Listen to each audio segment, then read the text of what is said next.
오늘은 여호와 니시라는 제목으로 말씀을 드리겠습니다. 우리가 너무나 잘 아는 본문이고 또 여러 번 들었던 그런 말씀입니다. 여호와 니시.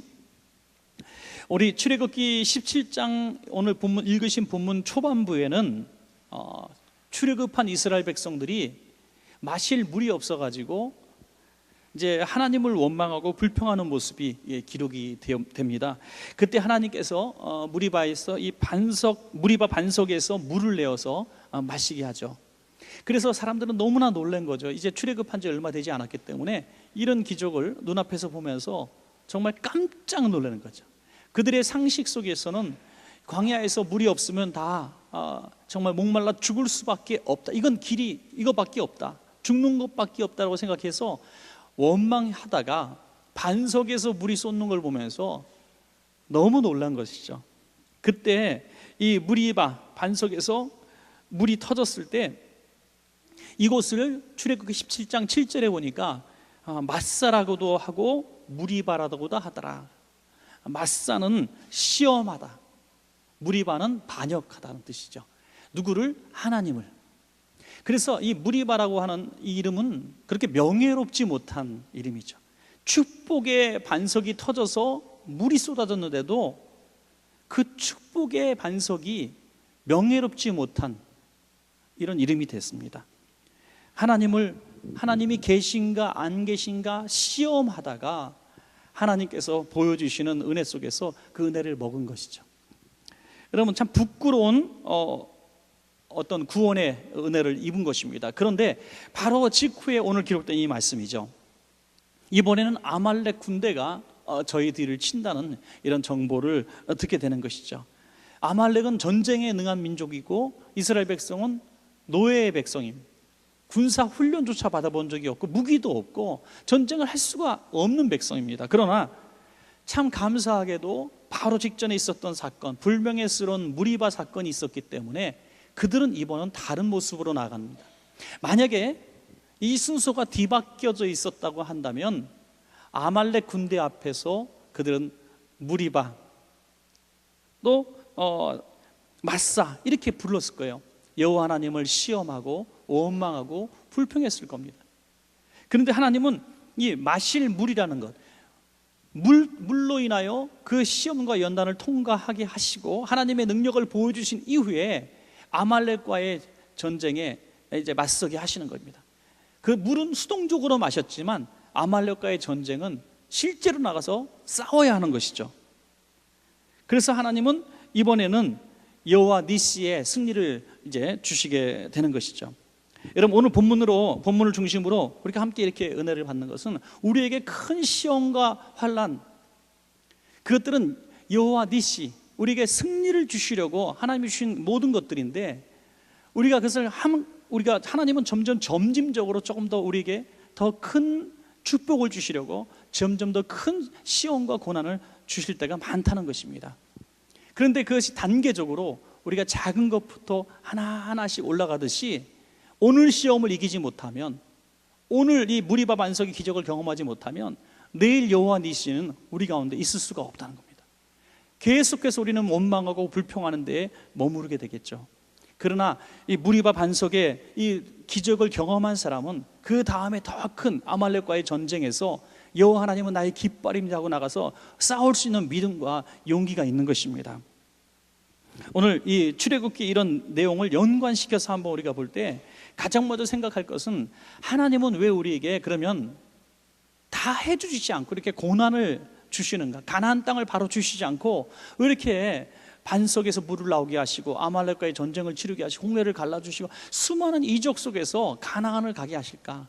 가나안 땅에서 살게 하시려는 그 목적은 바로 온전한 하나님의 백성으로 살기를 원하시기 때문에 그 광야 과정 속에서 점진적인 훈련을 하시는 것입니다. 우리가 이 광야의 시험들이 올 때마다 가장 먼저 생각할 것은 이것이 혹시 내 잘못 때문에, 내 죄 때문에 주어지는 거 아닌가? 이건 기본적으로 생각해야 될 것입니다. 왜냐하면 성경에 분명히 그런 말씀들이 너무나 많기 때문에. 히브리서 12장 6절에 주께서 그 사랑하시는 자를 징계하시고 그가 받아들이시는 아들마다 채찍질 하시느니라. 저는 이 하나님의 징계나 이런 경고들이 저는 핸들이고 브레이크라고 생각해요. 자동차. 만약에 이런 내 방향을 전환시키시고 또 위험한 데서 브레이크를 밟지 못하게 하신다면 잘 나가는 차일지 모르겠지만 결국에는 사고가 나고 죽게 될 것입니다. 우리가 하나님 편에서 옳게 살지 못하는데 하나님은 우리가 원치 않는 방향으로 핸들을 확 꺾어 놓으시는 거예요. 그럼 하나님 나 이 길이 아니에요 라고 말해도 그 길이 사는 길이죠. 브레이크를 확 밟아서 더 이상 나가지도 뒤로도 못 가게 하실 때가 있단 말이죠. 하나님 저 나가야 됩니다, 가야 됩니다 아무리 해도 우리는 앞에 낭떠러지 있는 것을 알 수가 없기 때문에 하나님과 전혀 다른 기도라는, 응답받지 못할 기도를 할 때가 참 많이 있는 것입니다. 여러분, 우리 고난 가운데 징계로 인해서 하나님의 뜻을 깨닫게 하시기 위해서 마사나 무리바처럼 하나님이 계신가 안 계신가 시험하는 차원의 우리 문제들이 있을 때는 하나님께서 이 문제를 풀어주시지 않는 것입니다. 사랑하는 여러분, 우리가 어떤 시험과 환난이 있을 때마다, 고난이 있을 때마다, 브레이크가 잡힐 때마다, 원치 않은 방향으로 자동차가 움직일 때마다 가장 먼저 번뜩이는 생각은 하나님 제가 잘못 가고 있습니까? 라고 하나님께 여쭤보는 것이 우리가 가장 먼저 해야 될 방법인 줄로 믿으시기 바랍니다. 여러분, 그 다음에 우리에게 주어지는 것은, 이 고난에 대해서 생각하는 것은 하나님의 점진적인 연단이구나라는 생각을 할 이유가 있습니다. 여러분, 무리바가 있었기 때문에 어르비딤이 승리가 있었던 것이죠. 홍해가를 갈라놔 주셨기 때문에 요단강은 직접 발을 밟을 수가 있었던 겁니다. 하나님은 하나씩 우리가 감당할 시험만 허락하신다고 하는 거죠. 야고보서 1장 2절 3절에서 보니까 내 형제들아 너희가 여러 가지 시험을 당하거든 온전히 기쁘게 여기라. 이는 너희의 믿음의 시련이 인내를 만들어내는 줄 너희가 알미라. 우리가 시험을 만나면 기쁘게 여기라는 거죠. 여러분, 말이 쉽지 어떻게 시험을 기쁘게 여길 수가 있겠습니까? 그러나 이 시험을 통해서 하나님은 나를 더 훈련시키신 이유와 목적이 분명히 있다는 것이죠. 우리가 많은 성경의 인물들 보면 요셉 하나만 들어도 요셉을 17년 동안 훈련시키지 않습니까? 그런 훈련을 통해서 다듬어 가시더라고요. 그래서 많은 그런 고민과 고난, 어려움이 있을 때 이렇게 좀 성숙한 그리스도인의 모습이 되는 것 같아요. 저는 우리 성도님들도 이렇게 보면, 저는 뭐 자기 평가할 수는 없지만은 어떤 성도님을 보면 굉장히 안정감을 느껴요. 편안합니다. 어떤 말을 해도, 또 어떤 교회에 어떤 상황이 생겨도, 또 어떤 삶의 어려움이 있어도 그분이 시험에 빠지거나 아니면 갑자기 교회를 뭐 이렇게 떠나거나 아니면 하나님을 원망하거나 그러리라고 별로 생각지 않는 그런 분들이 있어요. 마음의 평안함, 안정감을 줘요. 그분들은 하루아침에 그렇게 된 것이 아니라 여러 번의 점진적인 연단을 통해서 그만큼 성숙한 그리스도인으로 성숙되었다는 것이죠. 그러나 그렇게 성숙되지 못한 사람은 지금 막 불같은 믿음이 있는 것처럼 보여줘도 시험이 올 때 그 증거, 그 믿음의 본전이 다 드러나는 거예요.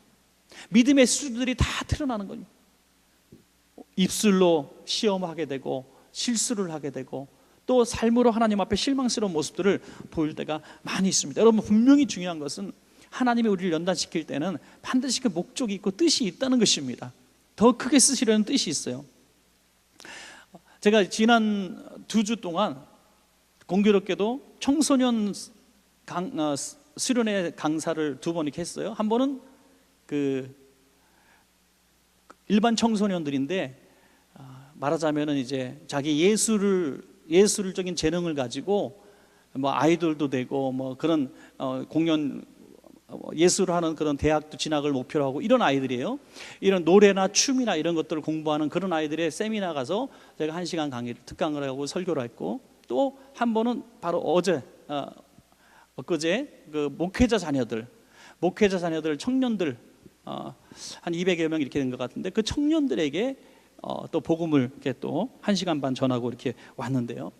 저는 그 일반 청소년들 집회도 종종 가고 목회자 자녀 세미나는 매년 한 1년에 두세 차례씩 하는데 차이점이 하나가 분명히 있어요, 여러분. 그 차이점 중에 가장 큰 차이점이 뭐냐면, 목회자 자녀들 아이들은 MK, PK라 그러는데 이 아이들은 졸질 않아요. 여러분, 이상하지 않아요? 똑같은 나이의 아이들이에요. 똑같은 중고등학교 다니는데 제가 10몇 년을 계속해서 세미나를 하는데 똑같은 아이들이 계속 바뀌어지는 아이들인데 일반 청소년 아이들은 많이 졸아요. 금방 찬양할 때 춤출 때 보면요, 완전히 여기가 홍대 클럽이야. 끝내줘요. 애들 막 발바닥에 땀이 나고요, 막 강대상 올라오고 난리가 아니에요. 그렇게 춤도 잘 추고 막 번쩍번쩍 사이키 틀어놓으면 난리가 나요. 근데 설교 시작합니다, 특강 시작합니다 하면 바로 이렇게 탁 제껴오고 입이 딱 벌리면 선생님들이 와서 때리고 댕겨요. 근데 목회자 자녀들은요, 거의 안 자요. 그리고 눈이 동글동글하게 잘 들어요. 그 이유가 도대체 뭘까? 가만히 생각해 보니까 그 이유 중에 하나가, 이 아이들은 고난을 많이 당한 거예요. 고난이 많은 거예요. 그래서 애 어른이 돼 있더라고요. 애 어른. 하도 교회에서 눈칫밥을 먹고 살고 주변에서도 눈치를 보고 이렇게 하니까 좀 치근한 마음이 사실 많이 들어요. 짐을 지는 거예요. 여러분, 이 일반 고등부 애들 딱 제가 그 아이들한테 기도 제목 1번 내라고 하면 다 대학이에요. 다 대학. 그런데 목회자 자녀들, MK 자녀, 선교사 자녀들한테 1번 기도 제목이 뭔지 아세요? 다 교회 부흥이고요, 선교지의 복음이에요. 이게 다른 거예요. 제가 뭐 괜히 하는 얘기가 아니라 100% 확실한 얘기를 지금 드리는 겁니다. 매년 하는 일이기 때문에 우리 아버님 목회 잘 되게 해주세요. 우리 교회 지금 분열 중인데 하나가 되게 해주세요. 건축 중인데 하나님 건축 잘 되게 해주세요. 이게 일본이에요. 늘 보면 그래. 이렇게 다르기 때문에 그 연단과 그 어른이 돼버렸고 어느 반 목사가 되어 있는 거죠. 그래서 다른 거예요. 한 청년하고 저를 이번에도 뭐 커피도 갖고 오고 저를 이렇게 가이드 줬던, 이제 결혼한 지 얼마 안 되는 젊은 세대 목회자 자녀 스텝인데, 이 친구도 지금 선교사하고 이제 결혼해서 또 선교를 이제 꿈꾸고 지금 이스라엘로 가서 공부하고 있더라고요. 여러분, 그런 모습들, 자기 그냥 그렇게 살면서 꿈과 목적이 그냥 자연스럽게 복음이고 자연스럽게 선교고 자연스럽게 그냥 목회가 이렇게 되어지는 그 아이들을 바라보면서 그 삶 속에서 물론 또래가 겪지 못했던 많은 어려움들이 있었겠지만 그 어려움을 통해서 이렇게 하나님이 쓰시는 부분들이 있구나 하는 것들을 이렇게 발견했습니다. 그렇다고 해서 여러분 자녀를 잘 되게 하려고 다 신학교 원서 갖고 오면 복잡한 얘기가 되는데, 그게 아니라 여러분들 우리가 고생 많이 했다고 해서 우리 자녀들이 삐뚤어 나가는 게 아니라는 거죠. 여러분, 내가 배우지 못했다고 해서 우리 자녀들이 부모님을 자랑스럽게 생각하지 않는 게 아니라는 겁니다. 우리 사랑하는 원천 가족 여러분, 자녀들이 잘 되게 하고 자녀들이 눈이 반짝반짝한 하나님의 사람으로 되게 하고 자녀들이 요셉처럼 꿈과 비전을 갖게 하시기를 원한다면 우리가 하나님 앞에 이 아이들을 하나님 앞에 내어드려야 됩니다. 여러분, 내려드려야 돼요. 내 수하에 내 자녀로 삼고 내가 원하는 방향으로 아이를 키우지 말고 이 아이를 향하신 하나님의 뜻을 가지고 아이를 이렇게 맡기는 거예요. 마치 사무엘처럼. 그러면 이 아이들이 그렇게 하나님과의 1:1 관계 속에서 성숙한 그리스도인이 되어갈 것이다 하는 것이죠. 고린도전서 10장 13절에 감당할 시험 밖에는 너희에게 당한 것이 없나니 오직 하나님은 미쁘사 너희가 감당치 못할 시험 당함을 허락지 아니하시고 시험 당할 쯤에 또한 피할 길을 내서 너희로 능히 감당하게 하시느니라. 여러분, 하나님께서 우리의 인내의 한계를 너무나 잘 아시기 때문에 그 이상을 고난을 주시지 않는다는 거예요. 여러분, 훈련소에서 훈련받는 병사들이 가끔씩 쓰러지거나 앰뷸런스에 실려갈 때가 있습니다. 그러면은 좀 강도를 약하게 해요, 훈련을. 근데 누가 죽었어요. 병사가 과로사로 죽었다. 한 번인 게 아니라 기수마다 갑자기 또 죽는 아이가 생겨요. 그러면 그 훈련은 폐지가 되는 거예요. 왜? 그렇게 했다간 계속 사람 훈련은 죽이려고 하는 게 아니라 살리려고 하는 건 아니에요.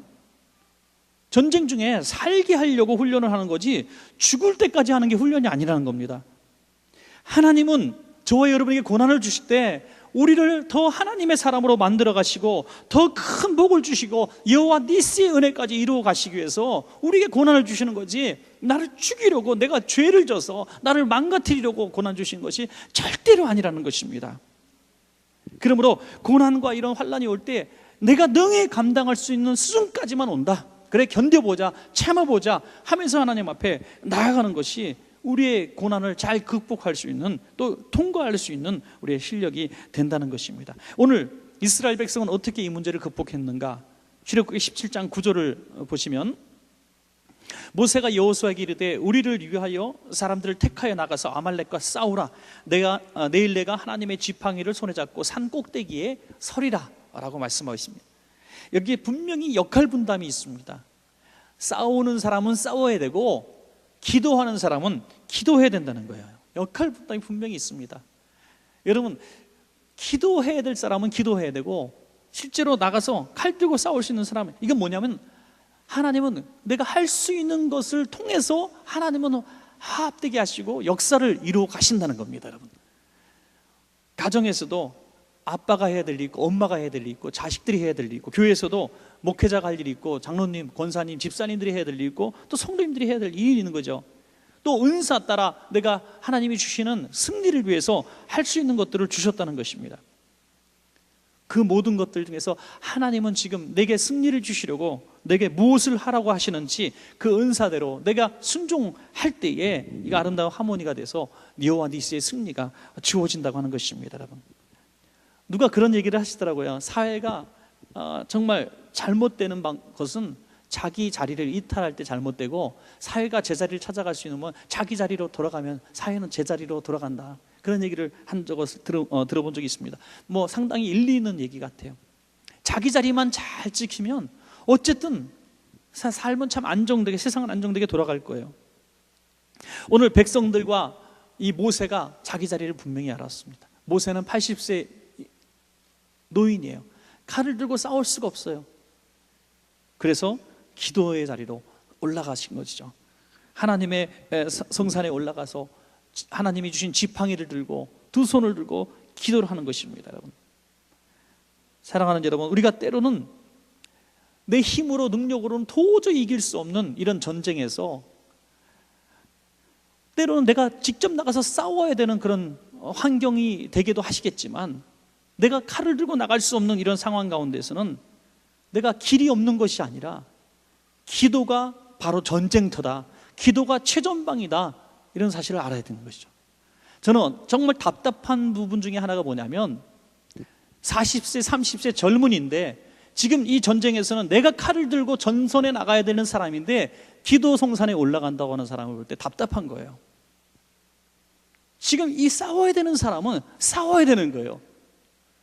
모두가 기도산에 올라가면 이 전쟁은 누가 치릅니까, 여러분? 하나님께서 각자에게 주신 사명이 다르다는 거예요. 교회에서 예배 드릴 때도 예배 시간에 어떤 분은 저 예배 이제 빨리 드리고 주방 가서 음식을 막 만들고, 또 남들은 예배 드리는 이 시간에 막 가서 주차 정리도 하고, 또 다른 봉사들을 하고, 이게 나름대로 다 하나님께서 그 예배를 아름답게 이루어 가시기 위해서 만든 마르다 같은 사람들인 거죠. 마르다 같은 사람들. 마르다도 있어야 되는 것입니다, 여러분. 그러나 두 가지를 다 물론 우리가 할 수가 없지만은 하나님께서 이 마르다에게 주신 은혜도 또 있는 것입니다. 히스기야를 볼까요? 히스기야는 아수르가 침공했을 때 랍사게가 하나님을 모욕하는 이런 말을 합니다. 그거 유단말로 해요. 유단말로 다 알아듣게 모욕하는 말을 합니다. 그때 히스기야가 칼을 들고 나가서 싸울 수 있겠습니까? 칼을 들고 나가 싸우면 반드시 자기부터 죽는 거예요.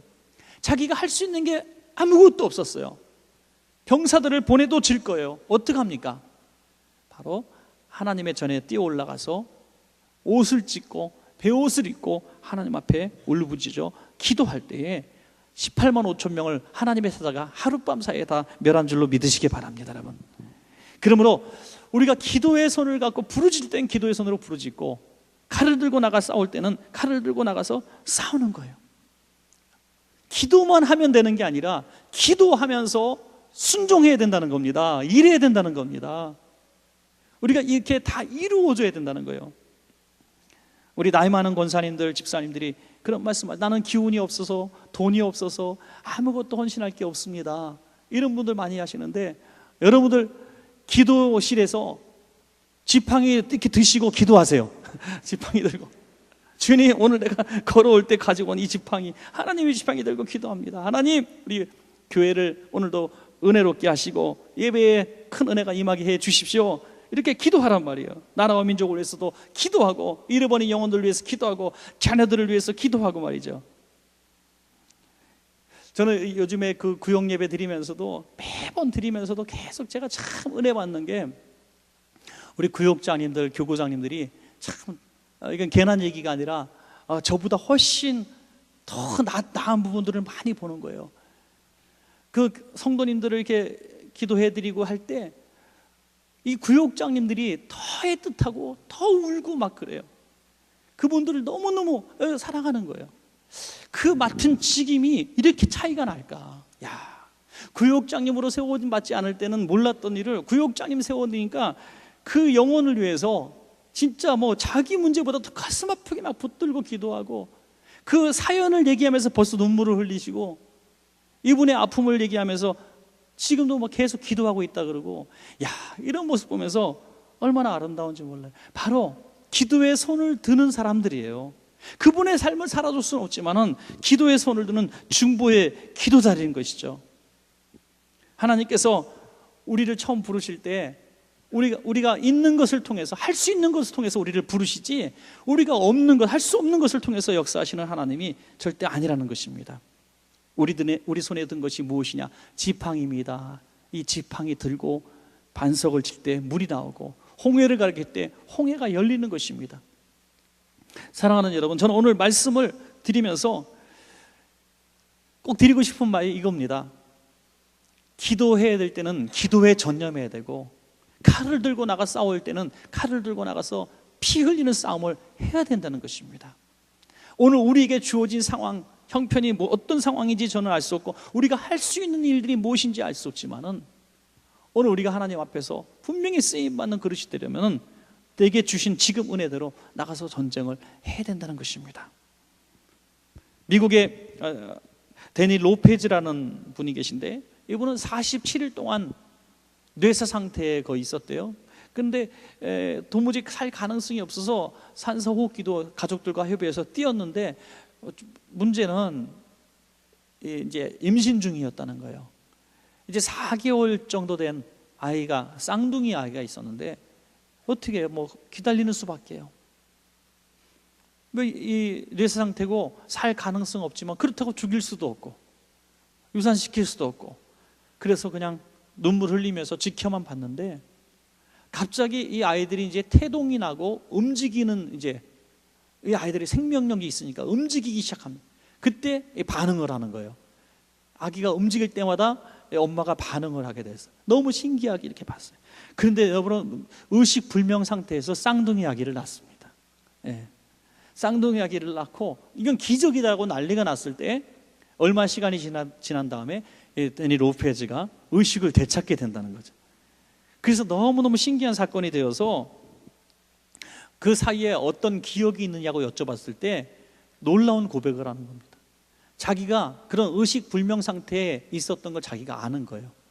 들어왔다 나갔다 잠깐 의식이 있는데, 이 아이들이 움직일 때 자기가 태동을 느꼈다는 거예요. 자기가 곧 죽을 거고 아이들 죽을 거라는 생각을 할 때 누군가 자기에게 계속 얘기를 하는 거예요.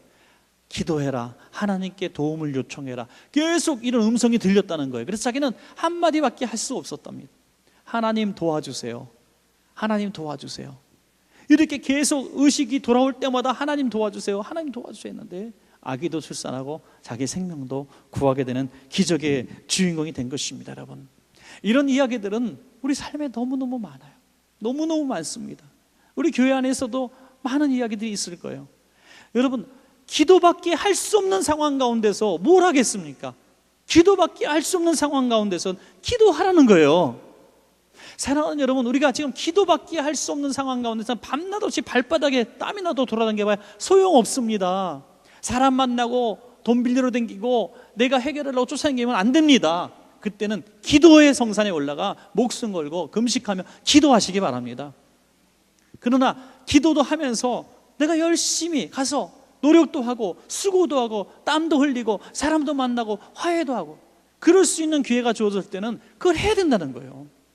여러분, 이를테면 내가 아무개 성도님하고 요즘에 사이가 너무너무 안 좋아. 왜 어디서부터 어그러졌는지 몰라도 보기만 하면 서로 불편해. 만나기도 쉽지 않고 너무 괴로워. 그래서 이분은 40일 금식 들어가고 이분은 30일 금식 기도 들어갔는데 만났는데 여전히 싸워. 무슨 소용이 있어요? 기도보다 중요한 거는 기도 한번 잠깐 하고 그분한테 가서 화해를 요청하고 가서 짜장면 짬뽕 같이 먹으면서 주 안에서 교제하는 게 더 우선 아닙니까? 여러분, 그래서 칼을 들고 나가는 실제적인 삶에서 전투를 해야 될 상황과 내가 목숨 걸고 기도만 하는 기도의 성산에 올라갈 상황은 분명히 다르는데 또 하나님은 동일하게 역사하신다는 거죠. 여호와의 니시의 하나님은 기도의 성산에서도 만날 수 있고 칼을 들고 싸우는 삶의 전쟁터에서도 만날 수 있는 하나님이신 줄로 믿으시기 바랍니다. 오늘도 중보기도에 어떤 상황에 놓이신 분들은 자녀를 위해서 뭘 하겠습니까? 그들을 위해서 신앙교육을 하면서 권면하면서 눈물도 흘리면서 그들을 위해서 기도하는 거예요.